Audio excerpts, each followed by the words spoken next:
Hi అండి, welcome to rule your life. ఈ వీడియోలో మనం చేసే 10 బాడీ లాంగ్వేజ్ మిస్టేక్స్ గురించి చూద్దాం. ఇప్పుడు మనం చూడబోయే ఈ 10 మిస్టేక్స్, ఈ 10 బాడీ లాంగ్వేజ్ మిస్టేక్స్ మీరు చేస్తుంటే ఈ వీడియో చూస్తే మీకు తెలుస్తాయి. లేకపోతే ఈ 10 మిస్టేక్స్ మీ లైఫ్లో అలానే ఉండిపోతాయి. ఈ మిస్టేక్స్ అలానే ఉండిపోవడం వల్ల మీకు చాలా నెగిటివ్ ఇంపాక్ట్ క్రియేట్ అవుతుంది. Okay guys, let's get into the video. మా channel name rule your life. మా ఛానల్ కంటే ఒక టెలిగ్రామ్ గ్రూప్ ఉంది. జాయిన్ అవ్వాలనుకుంటే ఇప్పుడే జాయిన్ అవ్వండి. లింక్ డిస్క్రిప్షన్ అండ్ ఫస్ట్ కమెంట్లో పిన్ చేస్తున్నాం. మీరు ఇలాంటి ఎన్నో self development and self improvement videos చూడాలి అనుకుంటే మా ఈ రూల్ యువర్ లైఫ్ ఛానల్ని సబ్స్క్రైబ్ చేసుకోండి. బెల్ ఐకాన్ని ప్రెస్ చేయండి. మనం మన లైఫ్లో చాలామందిని మీట్ అవుతూ ఉంటాం.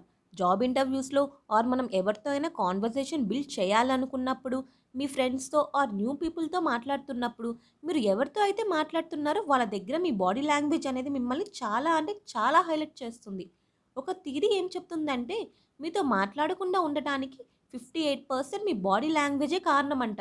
సో మనకి మన సక్సెస్లో ఎంతో హెల్ప్ అయ్యే ఈ బాడీ లాంగ్వేజ్ గురించి ఈ వీడియోలో చూద్దాం. ఇప్పుడు మనం నెగిటివ్ బాడీ లాంగ్వేజ్ గురించి తెలుసుకుందాం. First one, poor posture. Poor posture అంటే ఏం లేదండి, మన క్లాస్లో ఆర్ మన ఫ్రెండ్స్ లిస్ట్లో ఖచ్చితంగా ఎవరో ఒకరు ఈ సెగ్మెంట్లోకి వస్తారు.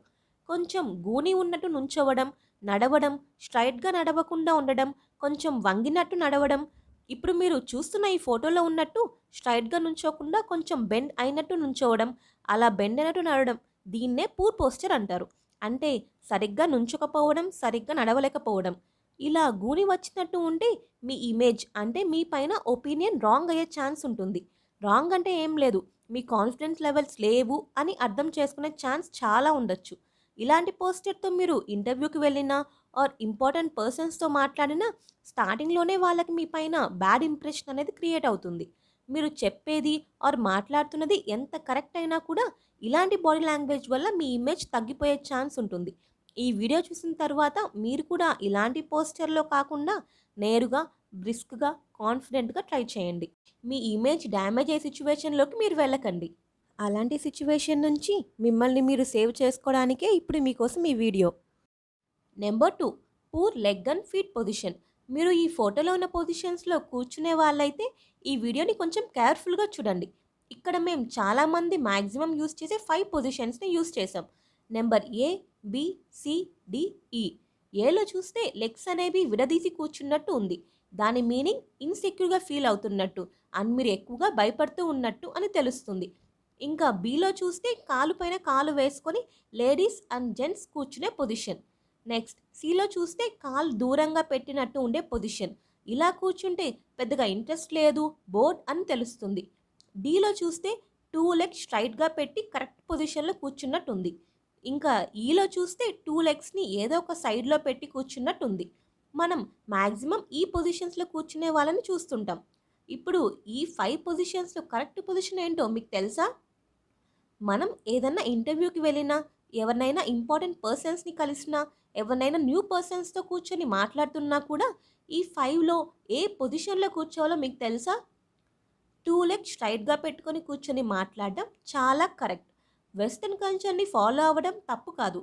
బట్ రిమైనింగ్ పొజిషన్స్లో ఉండి మాట్లాడడం వల్ల మన పైన బ్యాడ్ ఇంప్రెషన్ క్రియేట్ అవుతుంది. ఇలా కాలు పైన కాలు వేసుకోకూడదు అనటానికి ఒక రీజన్ ఉంది. మీరు ఇంటర్వ్యూకి వెళ్ళినా, ఎవరితో అయినా సరే మాట్లాడుతున్నప్పుడు ఇలా స్ట్రైట్గా కూర్చొని మాట్లాడితే మీ పైన ఇంప్రెషన్ అనేది వాళ్ళకి చాలా బాగా క్రియేట్ అవుతుంది. Number 3, crossed arms. మనం మన హ్యాండ్స్ని పెట్టే పొజిషన్స్లో కూడా చాలా మీనింగ్స్ ఉంటాయి. ఇప్పుడు మనం ఈ హ్యాండ్స్ పొజిషన్స్ అనేవి లవ్ టర్మ్స్లో అంటే లవ్ యాక్సెప్ట్ చేస్తున్నప్పుడు ఆర్ రిజెక్ట్ చేస్తున్నప్పుడు ఎలా ఉంటాయో చూద్దాం. 2 హ్యాండ్స్ కిందకి పెట్టి హోల్డ్ చేస్తే దాని మీనింగ్ యాక్సెప్ట్ చేస్తున్నట్టు ఆర్ లవ్ అంటే అగ్రి అవుతున్న పొజిషన్. అదే 2 హ్యాండ్స్ క్రాస్ చేసి ఉంటే అది రిజెక్ట్ చేసినట్టు అర్థం. మీరు జాబ్ చేస్తున్న చోటైనా ఆర్ మీకు ఇష్టమైన వాళ్ళతో మాట్లాడుతున్నప్పుడైనా సరే ఈ హ్యాండ్స్ని కరెక్ట్గా పెట్టండి. మీరు ఎవరితో అయినా మాట్లాడుతున్నప్పుడు హ్యాండ్స్ని ఇలా క్రాస్గా పెట్టి మాట్లాడితే వాళ్ళకి రాంగ్గా కన్వే అయ్యే ఛాన్సెస్ చాలా ఉంటుంది. సో ఇప్పుడు వీడియోలో చూస్తున్నట్టు ఈ క్రాస్ హ్యాండ్స్ అనేవి మీరు మ్యాక్సిమం అవాయిడ్ చేయడానికి ట్రై చేయండి. 4, వీక్ హ్యాండ్ షేక్స్. ఇప్పుడు మనం ఏదైనా ఇంటర్వ్యూకి వెళ్ళినా ఆర్ ఎవరినైనా ఇంపార్టెంట్ పర్సన్స్ని కలిసే సిచ్యువేషన్స్ వచ్చినా కూడా ఈ హ్యాండ్ షేక్స్ అనేవి కామన్ అయిపోతున్నాయి. హ్యాండ్ షేక్ ఇచ్చి మాట్లాడడం అనేది కామన్ అయిపోతుంది. అలాంటి టైంలో మనం ఎలా హ్యాండ్ షేక్ ఇవ్వాలో చూద్దాం. ఏదో ఇవ్వాలి కాబట్టి ఇస్తున్నట్టు ఫీల్ లేకుండా హ్యాండ్ షేక్ ఇవ్వడం చాలా తప్పు. మీకు హ్యాండ్ షేక్ ఇస్తున్న వాళ్ళు ఎంత స్పీడ్‌లో హ్యాండ్ షేక్ ఇస్తున్నారో, మీరు కూడా అంతే రెస్పాన్సివ్ స్పీడ్‌తో ఇవ్వాలి. వాళ్ళు ఏ ప్రెషర్‌తో ఇస్తున్నారో, మీరు కూడా అలాగే హ్యాండ్ షేక్ ఇవ్వాలి. మీరు వీక్ పర్సనా ఆర్ స్ట్రాంగ్ పర్సనా అని ఇంటర్వ్యూస్‌లో ఈ హ్యాండ్ షేక్స్ వల్ల తెలుసుకోవచ్చు. ఈ హ్యాండ్ షేక్స్ వల్ల మీ పైన ఉన్న ఫీలింగ్ కూడా స్ట్రాంగ్‌గా మారుతుంది. Number 5 inappropriate eye contact. మీరు ఒక అమ్మాయిని చూస్తున్నా సరే, ఆర్ అబ్బాయిని చూస్తున్నా సరే, ఆర్ గ్రూప్‌లో ఉన్నా కూడా సరే, ఈ ఐ కాంటాక్ట్ అనేది చాలా ఇంపార్టెంట్. ఎప్పుడైనా సరే మీరు చూసే చూపు అనేది సరైన విధంగా ఉండేలా చూసుకోవాలి. దానివల్ల మంచి ఇంప్రెషన్ వస్తుంది. స్ట్రెయిట్‌గా చూస్తూ మాట్లాడాలి. సెక్సీగా చూడటం, ఆర్ వల్గర్‌గా చూడటం, ఆర్ గుర్‌గుర్ అంటూ చూడటం, ఆర్ తక్కువ చేసి చూడటం ఇలాంటివన్నీ చాలా తప్పు అండ్ చాలా ఇన్‌అప్రోప్రియేట్ ఐ కాంటాక్ట్స్. ఇలాంటివి చాలా ఉన్నాయి. వీటిల్లో ఎలాంటి ఐ కాంటాక్ట్‌ని సరైనది, ఎలా ఇస్తే కరెక్ట్‌గా ఉంటుంది అని మన ఛానల్‌లో ఆల్రెడీ ఒక వీడియో అప్‌లోడ్ చేశాం. అందులో కరెక్ట్ ఐ కాంటాక్ట్ ఎలా ఉండాలి అని చూపించాం. ఆ వీడియో లింక్ డిస్క్రిప్షన్‌లో ఇస్తాము. మర్చిపోకుండా చూడండి. ఆ వీడియోలో చెప్పిన ఐ కాంటాక్ట్ టిప్స్‌ని యూజ్ చేసుకొని మీరు మీ ఐ కాంటాక్ట్‌ని ఇంప్రూవ్ చేసుకోవచ్చు. Number 6 not mirroring others. మనం ఎవరితో అయినా మాట్లాడుతున్నప్పుడు వాళ్ళు ఎలాంటి బాడీ లాంగ్వేజ్ మెయింటైన్ చేస్తున్నారో, మనం కూడా అలాంటి బాడీ లాంగ్వేజే మెయింటైన్ చేయాలి. ఇలా చేస్తే మనకి అండ్ మనతో మాట్లాడుతున్న వాళ్ళకి చాలా హెల్ప్‌ఫుల్ అవుతుంది. ఫర్ ఎగ్జాంపుల్ ఫీలింగ్స్ విషయం చూద్దాం. మనతో మాట్లాడుతున్న వాళ్ళు నిద్రముఖం వేసుకొని ఉంటే, మనం కూడా తెలియకుండా అదే మూడ్‌లోకి వెళ్ళిపోతాం కదా! అలాగే మనం మాట్లాడుతున్న వాళ్ళు నవ్వుతూ ఉంటే, మనం కూడా అలానే నవ్వుతూ ఉంటాం. సో, ఇది కూడా చాలా ఇంపార్టెంట్ అయిన టిప్. 7 failing to smile. అందరికీ కష్టాలనేవి ఉంటాయి. అది సరే. కానీ మీరు ఎవరితో అయినా మాట్లాడుతున్నప్పుడు ఆర్ ఇంటర్వ్యూస్‌కి అటెండ్ అయినప్పుడు ఫేస్ అని పెట్టుకోకుండా కొంచెం స్మైల్ చేస్తున్నట్టు ఉండాలి. ఇంటర్వ్యూస్‌లో ఇలా స్మైలింగ్ ఫేస్ మెయింటైన్ చేస్తూ ఉంటే ఒకవేళ ఆ ఆన్సర్స్ మీకు తెలియకపోయినా కూడా మీ పైన మంచి ఒపీనియన్ అనేది ఉంటుంది. అదే ఒకవేళ మీరు అన్ని క్వెషన్స్‌కి ఆన్సర్స్ తెలిసినా, చెప్పినా కూడా మీ ఫేస్‌లో ఈ చిన్న స్మైల్ అనేది లేకుండా ఉంటే మీ పైన చాలా బ్యాడ్ ఇంప్రెషన్ అనేది వస్తుంది. దీనికి మీరు పెద్దగా ప్రాక్టీస్ చేయాల్సిన అవసరం కూడా లేదు. మీరు డైలీ మిర్రర్ ముందు నుంచొని కొంచెం స్మైల్ చేస్తూ ఉండండి. పోగా పోగా ఆ స్మైల్ మీకు అలవాటైపోతుంది. ఒకవేళ మీ మూడ్ బాలేకపోయినా కూడా ఈ స్మైల్ అనేది చేస్తూ ఉండడానికి ట్రై చేయండి. ఇదే మీకు రాను రాను అలవాటైపోతుంది. Number 8 worst dressing sense. Dressings reflects your personality అని అంటారు. సో, ఈ పాయింట్ అనేది చాలా చాలా ఇంపార్టెంట్. మనం డైరెక్ట్‌గా మన ఎదుటి వాళ్ళకి ఏం చెప్పకపోయినా సరే, మన డ్రెస్సింగ్ సెన్స్ అనేది చాలా విషయాలు చెప్తుంది. మీరు ఇంట్లో ఉన్నా సరే ఆర్ బయటకు వెళ్తున్నా సరే, ఈ డ్రెస్సింగ్ సెన్స్ అనేది మిమ్మల్ని చాలా కవర్ చేస్తుంది. అండ్ ఎక్కడ ఏ లోపం లేకుండా చేస్తుంది. మీరు మాట్లాడాలి అనుకున్న వాళ్ళకి ఆర్ మీతో మాట్లాడాలి అనుకున్న వాళ్ళకి ఈ డ్రెస్సింగ్ సెన్స్ వల్ల మీ పైన మంచి ఒపీనియన్ వస్తుంది. 9 బ్యాడ్ వాకింగ్ స్టైల్. ఎలా అయితే మీ డ్రెస్సింగ్ స్టైల్ మీతో మాట్లాడక ముందే మీ గురించి చెప్తుందో, అలాగే మీ వాకింగ్ స్టైల్ అంటే మీరు ఎలా నడుస్తున్నారు అనేది కూడా మీ గురించి చాలా చెప్తుంది.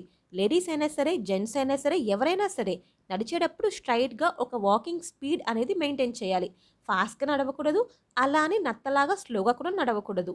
ఫోన్‌లో మాట్లాడుతూ నడవడం చాలా చాలా తప్పు. ఎప్పుడైనా సరే మీరు నడిచే స్టైల్ యూనిక్ వాకింగ్ స్టైల్ లాగా ఉండాలి. ఎగురుతూ ఎగురుతూ నడవడం, ఒక లెగ్ గ్రౌండ్‌కి ఈడుస్తూ నడవడం, ఒక హ్యాండ్ ఊగిస్తూ నడవడం ఇలాంటివి చేయడం వల్ల మీ పైన నెగెటివ్ ఇంప్రెషన్ మీరే క్రియేట్ చేసుకున్నట్టు అవుతుంది. సో, మీరు ఎప్పుడు నడిచినా సరే, ఎక్కడ నడిచినా సరే మీకంటూ ఒక స్టైల్‌లో నడవడం నేర్చుకోండి. అండ్ దాన్ని ట్రై చేయండి. అండ్ అదే స్టైల్‌లో నడవండి. Number 10 bad facial expressions. మన బాడీ లాంగ్వేజ్‌లో చాలా చాలా ఇంపార్టెంట్ అయినది మన ఫేషియల్ ఎక్స్‌ప్రెషన్స్. నువ్వు ఎలా ఉన్నావో, నీ మూడ్ ఏంటో నీ ఫేషియల్ ఎక్స్‌ప్రెషన్స్ ద్వారా బాగా తెలిసిపోతుంది. అట్ ద సేమ్ టైమ్ మీరు యాక్ట్ చేయాల్సి వచ్చిన టైంలో కూడా ఈ facial expressions and body language చాలా హెల్ప్ చేస్తాయి. అందుకే ఈ ఫేషియల్ ఎక్స్‌ప్రెషన్స్ అనేవి చాలా ఇంపార్టెంట్. మీరు హ్యాపీగా ఉన్నారా? కోపంలో ఉన్నారా? చిరాకులో ఉన్నారా? విసుగులో ఉన్నారా? అనేది మీ ఫేషియల్ ఎక్స్‌ప్రెషన్స్ ద్వారా తెలిసిపోతుంది.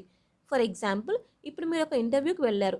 మీరు బాగా భయపడుతున్నప్పుడు మీ ఫేస్‌లో ముందు ఆ భయం అనేది కనిపిచ్చేస్తుంది. సో, ఈ ఫేషియల్ ఎక్స్‌ప్రెషన్స్‌ని ఎలా కంట్రోల్‌లో తెచ్చుకోవాలో నేర్చుకోవాలి. ఇలా కంట్రోల్‌లో తెచ్చుకోవడానికి ట్రై చేస్తే మీరు ఎలాంటి సిట్యుయేషన్‌నైనా చాలా ఈజీగా ఫేస్ చేస్తారు. చాలా కాన్ఫిడెంట్‌గా కూడా కనిపిస్తారు. ఇది కూడా చాలా ఇంపార్టెంట్ టిప్.